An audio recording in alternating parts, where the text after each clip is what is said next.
Hey everybody, Ron Burke, Editor-in-Chief for GamingTrend.com. Today we're going to check out Ready or Not, a game that's in early access but has received some pretty significant updates, and I wanted to go over a bit about what it's like to play the game single player, multiplayer, as well as some of the settings that you might want to adjust to make for the best possible experience for your play session. So without further ado, let's jump into options. I'll leave it to you to mess with your graphical options. It's really up to you how you want to set this up. But generally speaking, turn off VSync. I personally don't like motion blur, so I turn that off.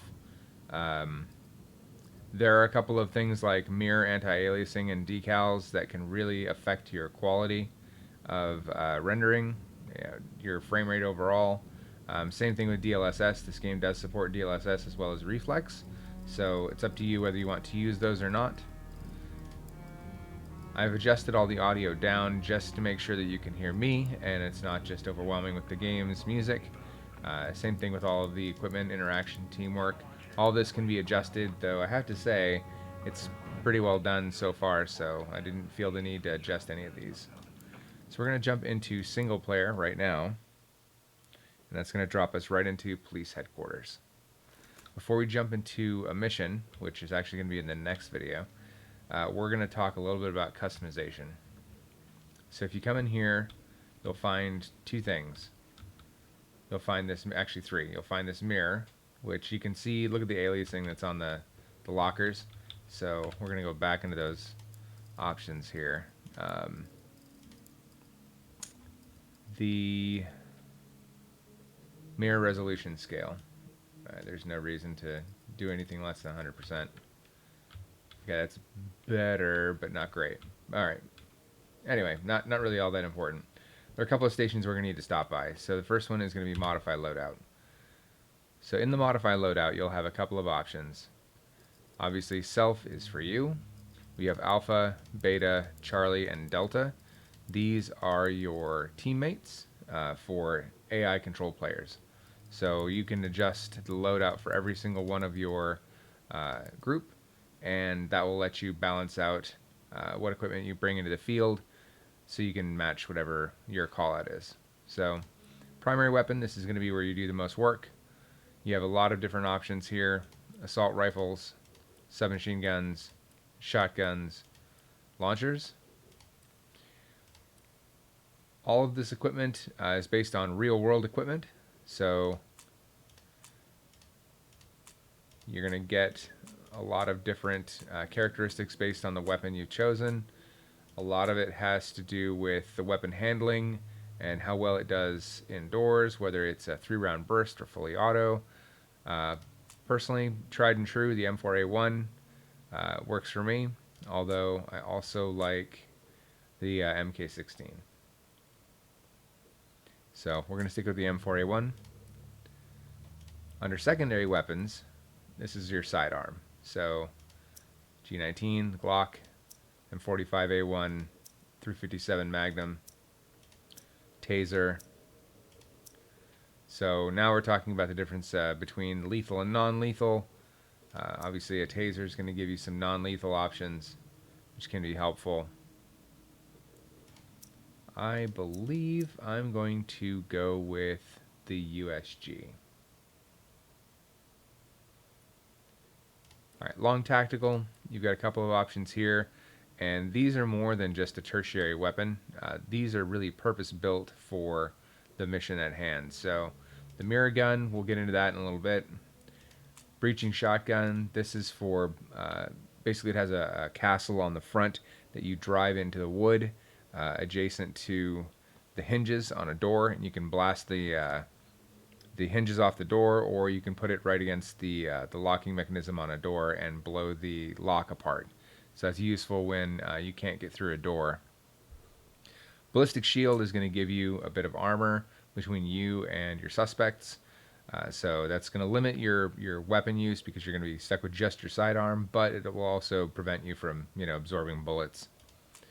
Rescue shield I'm not familiar with. I'll have to mess with that in the field more. Battering ram, this is your door knocker for your dynamic entries. M320 with flashbang. So this is a launcher that will allow you to drop in flashbangs quickly instead of pulling the pin and throwing them. Stinger grenades are your stun and disorientation weapon. So a stinger is basically full of rubber bullets, and they'll fly out and smack suspects, hopefully knocking them unconscious or at least making them more compliant. Gas is a little like tracers. It works both ways. So if you're going to use gas to incapacitate your suspects, then you're going to want to equip your team with gas masks. So I'm going to use the mirror gun because I think it's the most interesting, and it'll make for a fun bit on this video. So under gear, you have armor. Obviously, no, light, and heavy. Those are kind of self-explanatory. This all affects movement speed. So it's literally the weight of your tactical equipment affects how fast you're going to be able to move through the environment.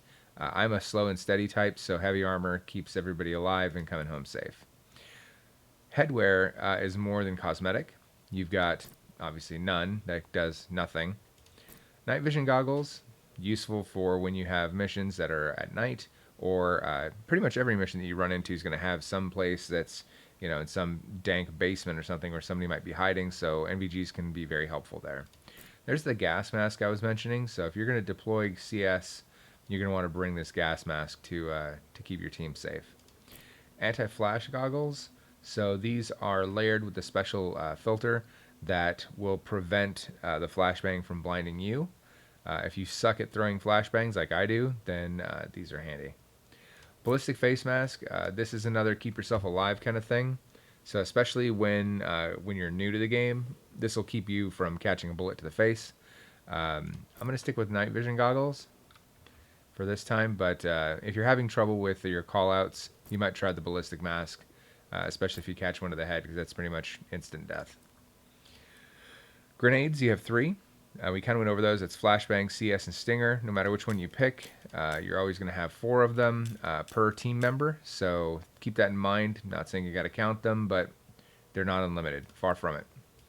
Tactical devices. So these are a lot of utility in the environment, which are only going to be carrying a limited amount of them and only of one type. So this is another instance where you're going to want to have Alpha, Beta, Charlie, and Delta have different equipment. C2 explosives, that's another breaching utility, so that's going to blow open a door. Door wedge is interesting, especially when you're talking about larger environments where there's multiple ingress and egress points. You don't really think about it in a lot of video games, but the door that's behind you is the most dangerous door.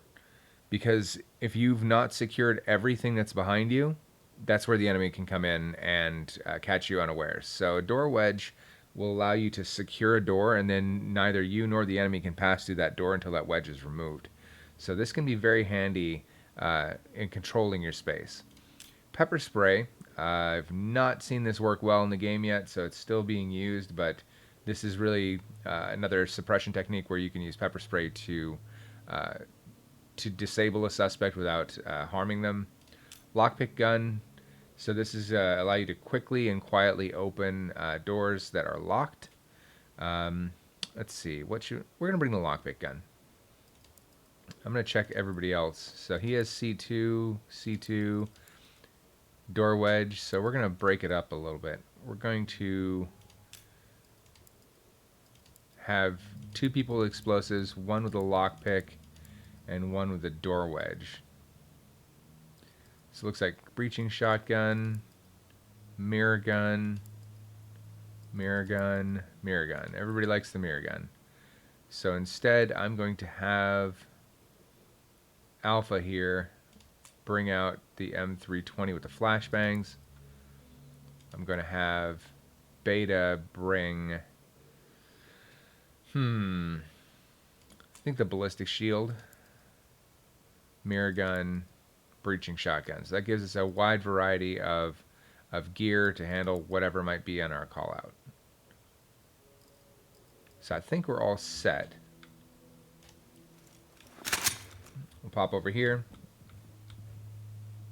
Looks like I'm good to go. But there's one more stop you want to make. Over here is your workbench. So whatever equipment you have equipped currently, so whether that's your pistol or your rifle, you'll drop it onto the workbench, and this is where you're going to make your adjustments. So you have a number of optic options, and they're again not cosmetic. Each of these has a specific purpose. This is obviously your 4x zoom. You can go iron sights, microdot, whatever really works for your particular play style. I like a longer shot, so I tend to bring a 4x glass for my callouts. I like to also go in quietly, at least until I have to go dynamic. So I'm going to bring a suppressor.